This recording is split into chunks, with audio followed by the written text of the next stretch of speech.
Number 11 is our first example of a rational inequality.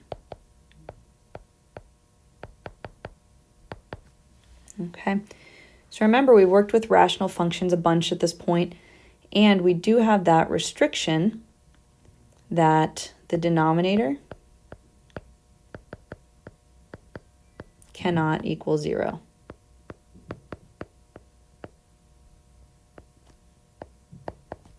Right? That's informed our domains, that's created vertical asymptotes for rational functions. Our function doesn't exist where the denominator equals 0.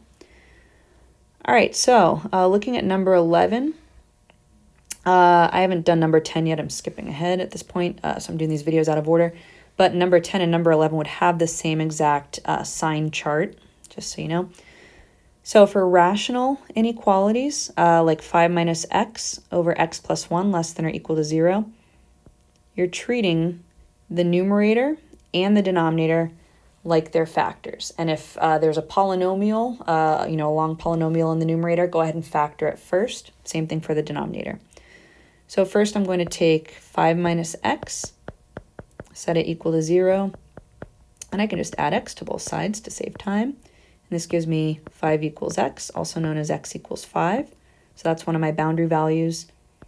And then for my denominator, if I set x plus 1 equal to 0, subtract 1, gives me x equals negative 1. So those are my boundary values. Okay. So here's negative 1 and here's 5, and I'm going to use that to separate out my intervals. Now I'm going to use my test values, and it doesn't matter what I pick. Maybe I'll use negative 10 as my first test point. And similar to what I was doing before, I'm just going to plug it into the numerator and denominator and just focus on the signs.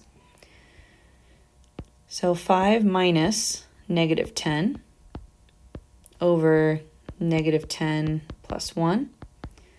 This would be 5 minus negative 10 would give me 5 plus 10, so that's a positive. Negative 10 plus 1 gives me a negative, and a positive divided by a negative would give me a negative value. So that interval, I'm going to assign a negative sign to it.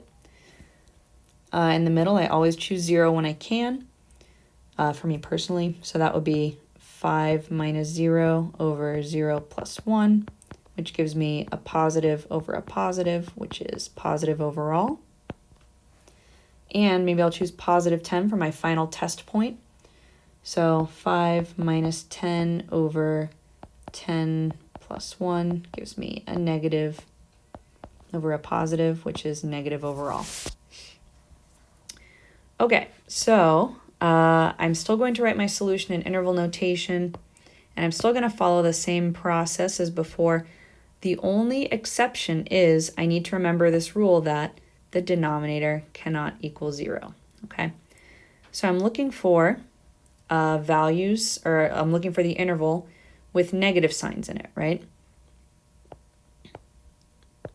So because I have less than or equal to, I want to find my intervals with negative signs. I'm going to use my square brackets, but I need to remember that x cannot equal negative 1. I can never let x equal negative 1 because that would create a 0 in the denominator. So that's an extra restriction I have that I didn't have when I was dealing with polynomial inequalities.